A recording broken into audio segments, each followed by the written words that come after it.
प्रधानमंत्री ओबीसी नहीं है। सच्चाई यह है कि जब ये मुख्यमंत्री थे तो ये ओबीसी नहीं थे। इन्होंने अपनी जाति को ओबीसी श्रेणी में डाला। जैसे आपको जानकारी होगी कि बिहार में जो वैश्य जातियां हैं सारी, चाहे वो अग्रवाल हो, गुप्ता हो, जो अरबपति हैं वो भी उस जाति में आत्मा। अगर ये बात बिल्कुल सही है कि बीजेपी ने दलित राष्ट्रपति दिया, आदिवासी राष्ट्रपति दिया, लेकिन आदिवासियों के अधिकार छीन लिए। जल जंगल जमीन का जो उनका अधिकार है उसके लिए वो पूरी कोशिश कर रहे हैं कि वहां पर कोई भी आंदोलन हो तो उसे आप माओवादी कह दीजिए। बीजेपी ये दिखाती कि हमने देखिए आदिवासी राष्ट्रपति दिया, हमने दलित राष्ट्रपति दिया, लेकिन जब संसद का उद्घाटन और संसद का शिलान्यास होता है तो इनको आने की अनुमति नहीं होती है। कांग्रेस लंबे समय तक रही, क्या कोई दलित राष्ट्रपति दे पाई? कांग्रेस लंबे समय तक रही, क्या कोई आदिवासी राष्ट्रपति दे पाई? अब ये 80% लोग आरक्षण से लाभान्वित हैं। अब अगर आप इनका विरोध करते हैं, आरक्षण का विरोध करते हैं, तो 80% वोटर आपसे नाराज होगा। बिल्कुल, तो ये एक प्रेशर है। बिल्कुल। दूसरा ये कहते हैं कि अगर हम ऐसा करते रहे तो जाट मांग रहे हैं आरक्षण, पटेल गुजरात में आरक्षण मांग रहे हैं, तो हम किसको किसको आरक्षण देते रहेंगे? आरक्षण कोई ऐसी चीज है नहीं। तमाम लोगों को जो है वहां पे 2-2 लाख रुपया मिला है घर बनाने के लिए। तो जो राहुल गांधी एक्सरे कह रहे हैं, अब इसको कैसे काटे? तब प्रधानमंत्री मोदी की ओर से लगातार ये कहा जा रहा है कि साहब ये तो ओबीसी का आरक्षण मुसलमानों को दे देंगे। तो इस देश में खास तौर पर मंडल के खिलाफ एक बड़ा आंदोलन हुआ। दिल्ली में तो लोगों ने, कुछ छात्रों ने आत्मदाह तक करने का प्रयास किया। आरक्षण आरएसएस की हमेशा एक कमज़ोर कड़ी रही है, कमज़ोर नस रही है, क्योंकि शुरू से उसने इस बात को पसंद नहीं किया। संविधान जब बना उसका विरोध किया इन्होंने, आरएसएस ने। और आप कह रहे हैं कि 400 पार चाहिए, और क्यों चाहिए? तो आपके लल्लू सिंह अयोध्या के जो प्रत्याशी हैं वो कहते हैं कि हमें संविधान बदलना है। अरुण गोविल मेरठ में वो ये कह रहे हैं, कि किरोड़ीलाल मीणा कह रहे हैं, वो जो एक यहाँ राजस्थान की एक महिला नेता है वो ज्योति मिर्धा वो कह रही हैं। तमाम इनके नेता, अनंत हेगड़े जो कर्नाटक के बीजेपी के बड़े नेता थे वो कह रहे थे। तो लगातार बीजेपी के तमाम नेता ये बात कह रहे थे कि 400 सीट हमें इसलिए चाहिए कि हम संविधान बदलना चाहते हैं। नमस्कार, मेरा नाम राघव है और आप पॉलिटिक्स देख रहे हैं। आज की इस रिपोर्ट में बात करेंगे हम आरक्षण जैसे मुद्दे की, वो भी उस नज़रिए से जिस नज़रिए से इस देश में आरएसएस आरक्षण को देखता है। आरएसएस लंबे समय से आरक्षण पर बहस की बात करता रहा है। बहस का मतलब है कि आरक्षण को कुछ कम किया जाए या खत्म करने की कगार पर लेके आया जाए, क्योंकि आरक्षण बढ़ाने की बात तो आरएसएस कर नहीं सकता है। खैर, इन तमाम विवादों के बीच जब चुनाव में मुद्दा उठा कि आरएसएस और भाजपा आरक्षण को खत्म करना चाहती है और उसको खत्म करने का तरीका प्राइवेटाइजेशन है, तो इस पर बहस और गर्म हुई। अब मोहन भागवत का बयान आ गया है कि हमको आरक्षण से कोई समस्या नहीं है और हम तो इसे कभी खत्म करना भी नहीं चाहते थे। हालांकि ऐसे बयान चुनाव के 1 महीने पहले ही आते हैं।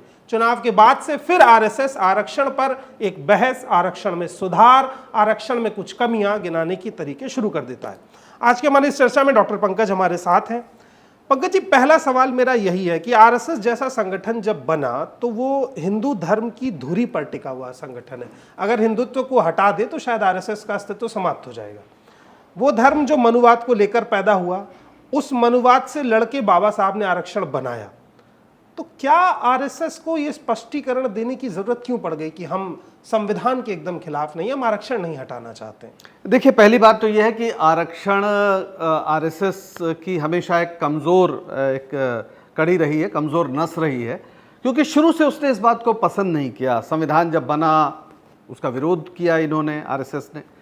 और जब आरक्षण का मुद्दा आया तब भी, और ये आज से नहीं, आज तो ओबीसी भी मंडल कमीशन के बाद आरक्षण में है। जब ओबीसी नहीं, सिर्फ केवल दलितों और आदिवासियों को आरक्षण मिलता था, आरएसएस तब से उसका विरोधी रहा है।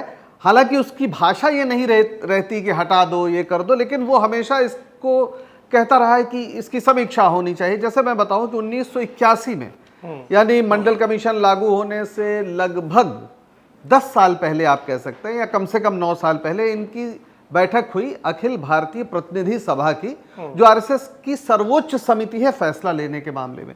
उसने कहा कि साहब एक निष्पक्ष कमेटी बने जो इस बात की मतलब समीक्षा करे कि आरक्षण कब तक होगा, कब तक चलेगा, क्यों चल रहा है, या क्या फ़ायदा हुआ। कुल मिला के जो आरक्षण का मौजूदा स्वरूप था, यानी दलितों और आदिवासियों को जो आरक्षण दिया जाता था, उससे उन्हें ऐतराज था, तभी वो उसकी समीक्षा की बात कर रहे थे। फिर 1985 में अखिल भारतीय जो इनका कार्यकारी मंडल है ABKM जिसको कहते हैं, उसकी बैठक हुई। ठीक है। और उसमें तो यहां तक कह दिया गया कि हास्यास्पद तरीके से इसको खींचा जा रहा है, यानी आरक्षण कब तक चलेगा, ये बार बार बात कही जाती। फिर जब लागू हुआ 1990 में 7, 8, 9 अगस्त के बीच में, जब 9 अगस्त थी वो तारीख थी जब ये लागू हुआ मंडल कमीशन, तो इस देश में खास तौर पर मंडल के खिलाफ एक बड़ा आंदोलन हुआ। दिल्ली में तो लोगों ने, कुछ छात्रों ने आत्मदाह तक करने का प्रयास किया। उस समय आरएसएस के तमाम नेता, यहाँ तक कि गोविंदाचार्य जी खुद उस आंदोलन में एक तरह से प्रणेता बन के शामिल हुए। जगह जगह उस आंदोलन को गति दी गई। एक पूरी जो आरक्षण को लेकर विवाद रहा है आरएसएस के इतिहास में, उसकी जड़ें हैं कि लोग इस पर बार बार सवाल करते हैं कि आखिर वो आरक्षण के विरोधी हैं। और 2015 में एक और बात मैं बता दूं, 2015 में यही मोहन भागवत जी थे, जब बिहार में इलेक्शन हो रहा था, तो इन्होंने फिर आरक्षण की समीक्षा की बात छेड़ी, जिसके बाद जबरदस्त उसका रिएक्शन हुआ।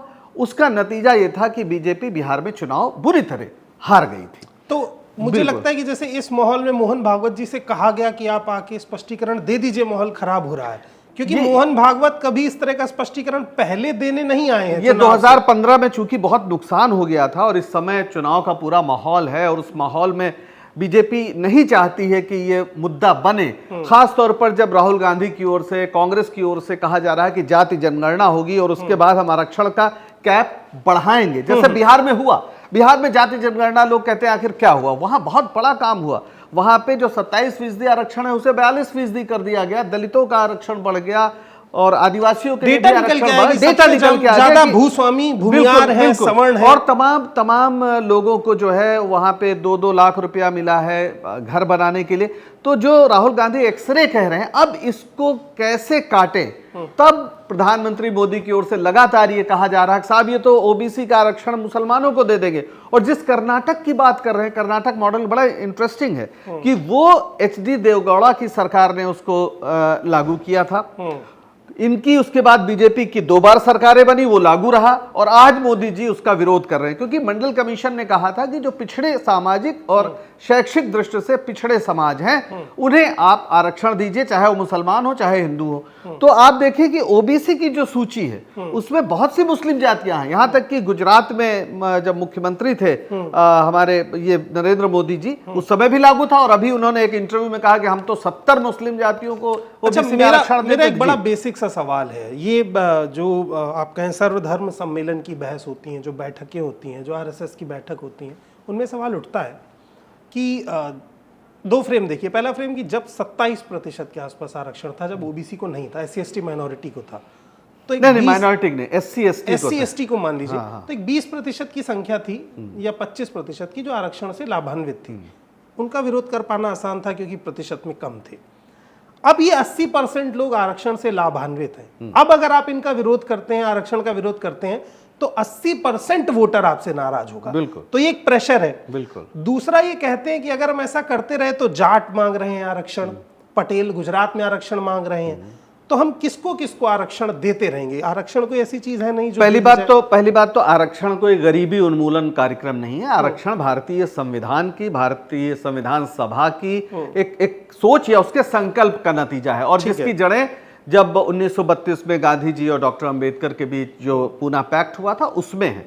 यानी आपको लोगों को भागीदारी देनी पड़ेगी जो हजारों साल से पीछे है, और उसी का नतीजा था कि आज़ादी के साथ ही दलितों को और आदिवासियों को आरक्षण दिया गया, और उससे एक मौन क्रांति हुई, एक अहिंसक क्रांति हुई, और करोड़ों की तादाद में इन वर्गों के लोग मध्य वर्ग तक आने में कामयाब हुए, जो कभी बहुत ही निचली स्थिति में रहने को मजबूर थे। फिर मंडल कमीशन से ओबीसी के भी लोग आ गए।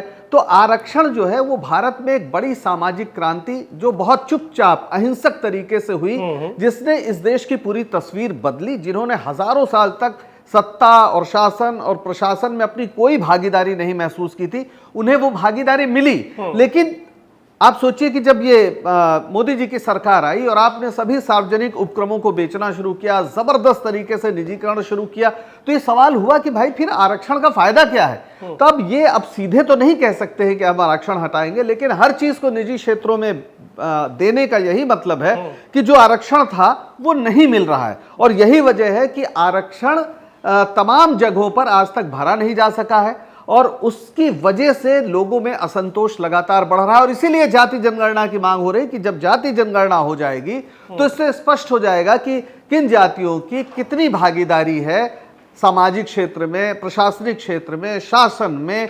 तो उससे आप नए तरीके से विचार कर सकते हैं कि किनको आरक्षण और देने की जरूरत है। और हो सकता है ये भी लगे कि कुछ लोगों की आरक्षण की जरूरत नहीं है, लेकिन उसके लिए आंकड़े होने चाहिए। उस आंकड़े की जो जरूरत है वो जाति जनगणना पूरी कर सकती है, जिससे बीजेपी डर रही है। क्योंकि आपने जो पहले कहा कि वो एक मनुवादी व्यवस्था पर दिल से यकीन करती है, तो वो शायद उनके लिए परेशानी का कारण है। लेकिन कहीं ना कहीं विपक्ष नाकामयाब भी साबित हुआ है, क्योंकि बीजेपी आप कह रहे हैं मनुवादी व्यवस्था पे यकीन रखती है, मैं आपकी इस बात से सहमत हूं, लेकिन उनका काम इसे काट देता है। नहीं, ये आपने कहा कि मनवादी, मैं तो अपनी ओर से नहीं कह रहा हूं। अगर आप मानते हैं तो, लेकिन मूल बात यह है कि जो यहां प्रश्न है कि संविधान क्यों बना। संविधान इसलिए बना कि लोगों को पारंपरिक जो व्यवस्था थी उसके तहत न्याय नहीं बना। मैं बीजेपी की कार्यप्रणाली पर आता हूं। कांग्रेस लंबे समय तक रही, क्या कोई दलित राष्ट्रपति दे पाई? कांग्रेस लंबे समय तक रही, क्या कोई आदिवासी राष्ट्रपति दे पाई? बिल्कुल बिल्कुल, ये बात आपकी बिल्कुल सही है। लेकिन मेरा प्रश्न ये है, अगर आप वैसे देखें तो कई लोग ऐसे हुए हैं जो उस समय पिछड़ी, जैसे मैं जैल सिंह का उदाहरण दे सकता हूं, वो भी एक ओबीसी जाति से है, लेकिन ये प्रतीकों की बात हुई। फर्क ये है कांग्रेस और बीजेपी में, कांग्रेस ये दिखाती और बीजेपी ये दिखाती कि हमने देखिए आदिवासी राष्ट्रपति दिया, हमने दलित राष्ट्रपति दिया, लेकिन जब संसद का उद्घाटन और संसद का शिलान्यास होता है तो इनको आने की अनुमति नहीं होती है। सर, राष्ट्रपति संसद में नहीं बैठती हैं। ना, संसद की संरचना के शीर्ष पर राष्ट्रपति है। राष्ट्रपति के बिना संसद बनती ही नहीं है। संसद की जो अवधारणा है उसमें राष्ट्रपति शीर्ष है।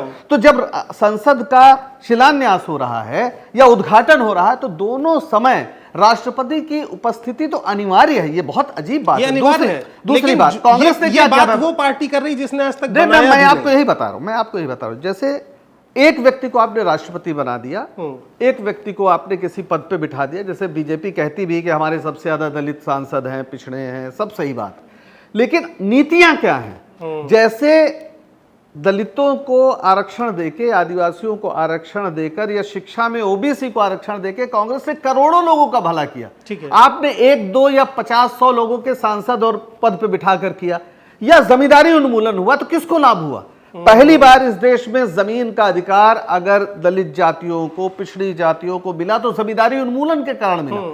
उसके पहले जब हमारी पुरानी जो व्यवस्था थी उसमें तो जमींदारों के और सरकार की सारी जमीन होती थी। जमींदारी उन्मूलन और जो सीलिंग एक्ट आया उससे जो तमाम परती जमीन आई वो दलितों में बांटी गई, और जो SC ST एक्ट बना जिससे कि उन्हें सुरक्षा दी गई कि आप किसी को उनकी जाति की वजह से, दलित होने की वजह से अपमानित नहीं कर सकते हैं। तो बड़े पैमाने पर, जैसा मैंने कहा, अपनी नीतियों के जरिए या तमाम सार्वजनिक उपक्रम बनाकर और उसमें आरक्षण देकर कितने लोगों को उन्होंने मध्य वर्ग में, निम्न मध्य वर्ग में और उच्च वर्ग में IAS बने। आजादी के पहले तो कोई स्थिति में नहीं आता था। तो बिल्कुल अगर ये बात बिल्कुल सही है कि बीजेपी ने दलित राष्ट्रपति दिया, आदिवासी राष्ट्रपति दिया, लेकिन आदिवासियों के अधिकार छीन लिए। जल जंगल जमीन का जो उनका अधिकार है उसके लिए वो पूरी कोशिश कर रहे हैं कि वहां पर कोई भी आंदोलन हो तो उसे आप माओवादी कह दीजिए। जी, बड़े पैमाने पर चीजों को प्राइवेटाइज किया जा रहा है। ठीक है, आरक्षण को बीजेपी खत्म नहीं करेगी, चीजों को प्राइवेटाइज कर देगी। आप देख रहे हैं 8-9 साल से भर्तियों की क्या स्थिति है। आरक्षण आप कहां पर लेंगे? सरकारी नौकरी की भर्ती में, कॉलेज यूनिवर्सिटीज की सीटों में, प्रोफेसर, असिस्टेंट प्रोफेसर बनने में। इतना आरक्षण के बाद की देश की तमाम नेशनल यूनिवर्सिटीज में ओबीसी, SC ST का प्रतिनिधित्व आप जानते हैं 10% से ऊपर नहीं है। बिल्कुल। मेरा सवाल ये है कि एक नई व्यवस्था जिसको लेटरल एंट्री कहते हैं उसकी बड़ी चर्चा है, जैसे 1 नेशन 1 इलेक्शन की बड़ी चर्चा है। अगर ये स्थिति पैदा होती है तो वो तमाम लोग जो देश चलाने के कॉकस में बैठे हैं उनकी लेटरल एंट्रीज होंगी।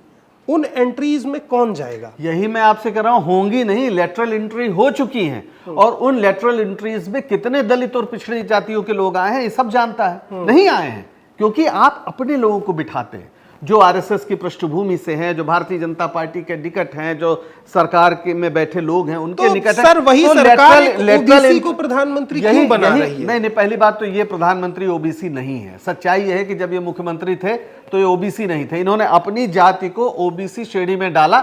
जैसे आपको जानकारी होगी कि बिहार में जो वैश्य जातियां हैं सारी, चाहे वो अग्रवाल हो, गुप्ता हो, जो अरबपति हैं वो भी उस जाति में आते हैं। तो इसका तो क्रेडिट ले लेंगे कि हमने ओबीसी को आरक्षण दिया, मोदी को आरक्षण दिया, कास्ट को। मैं वही कह रहा हूं कि आप आरक्षण की सारी व्यवस्थाएं नष्ट कर रहे हैं। भाई संविधान वाली जो बात है, इस समय ये भी चला हुआ है कि संविधान ये खत्म करना चाहते हैं। संविधान खत्म करने की जो बात आ रही है वो क्यों आ रही है, क्यों इस चुनाव में ये मुद्दा बनता जा रहा है? इसलिए कि जब अटल बिहारी वाजपेयी की सरकार थी, बल्कि उसके पहले आप सोचें जब इस देश में संविधान लागू हुआ नवंबर 1949 में, 25 नवंबर को जब उसमें लोगों ने साइन किए और 26 जनवरी को लागू हुआ, तो 25 नवंबर के साइन के बाद ही आरएसएस ने ऑर्गेनाइजर में बाकायदा एक उनका संपादकीय छपा था जिसमें कहा था ये संविधान, इसमें कोई भारतीय तत्व नहीं है, इसमें मनुस्मृति का भी ध्यान नहीं रखा गया और ये हम भारत के लोग स्वीकार नहीं करेंगे। लेकिन उनकी स्थिति ऐसी नहीं थी। उसके बाद उस समय कांग्रेस का बोलबाला था, उस समय विरोध नहीं हुआ, कर पाया, भयानक विरोध किया इन्होंने, लेकिन बिल से लेकर के और इन तमाम अरे भाई करपात्री महाराज ने जो राम राज्य परिषद चलाते थे उन्होंने तो यहाँ नेहरू के खिलाफ चुनाव तक लड़ा था। वो तो प्रभुदत्त ब्रह्मचारी थे, उन्होंने यहां तक कहा कि एक शूद्र ने बनाया है, इसको तो हम कभी स्वीकार नहीं कर सकते। तो ये पूरे देश की मानसिकता थी। बहरहाल आप यहां से देखें कि जब भारतीय जनता पार्टी को सत्ता मिली तो उसने क्या किया। अटल बिहारी वाजपेयी की सरकार बनती है, पहला काम वो करते हैं कि संविधान समीक्षा एक समिति का गठन करते हैं जस्टिस वेंकट चलैया के नेतृत्व में। वो अलग बात है कि बहुत विरोध होता है तो उसका वो कुछ कर नहीं पाते, लेकिन उन्होंने अपना इरादा साफ कर दिया और उस समय पूर्ण बहुमत नहीं था। आज पूर्ण बहुमत है। क्या उसमें है विवेक देवराय जो आर्थिक सलाहकार परिषद के चेयरमैन हैं प्रधानमंत्री के, उन्होंने बाकायदा अगस्त 2023 में आर्टिकल लिखा जिसमें कहा कि भाई ये जो हमारा संविधान है वो अब पुराना पड़ गया है और इसके बेसिक प्रिंसिपल्स पे भी सवाल उठाए। जस्टिस रंजन गोगोई जिनको राज्यसभा में भेजा गया, उन्होंने कहा कि बेसिक प्रिंसिपल्स का जो फैसला है, क्योंकि ये केशवानंद भारती केस में स्पष्ट हो गया है कि जो बेसिक प्रिंसिपल है यानी संविधान का जो बुनियादी ढांचा है उसको बदला नहीं जा सकता, जिसमें सेक्युलरिज्म भी है, जिसमें सोशलिज्म भी है यानी समता, गैर बराबरी को खत्म करना, जिसमें संघीय ढांचे का भी प्रश्न है, जिसमें अभिव्यक्ति की स्वतंत्रता का भी प्रश्न है।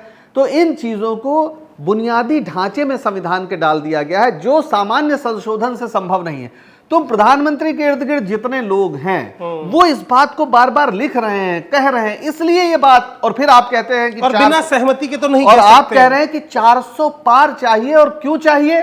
तो आपके लल्लू सिंह अयोध्या के जो प्रत्याशी हैं वो कहते हैं कि हमें संविधान बदलना है। अरुण गोविल मेरठ में वो ये कह रहे हैं, किरोड़ी लाल मीणा कह रहे हैं, वो जो एक यहाँ राजस्थान की एक महिला नेता है वो ज्योति मिर्धा वो कह रही हैं, तमाम इनके नेता, अनंत हेगड़े जो कर्नाटक के बीजेपी के बड़े नेता थे वो कह रहे थे।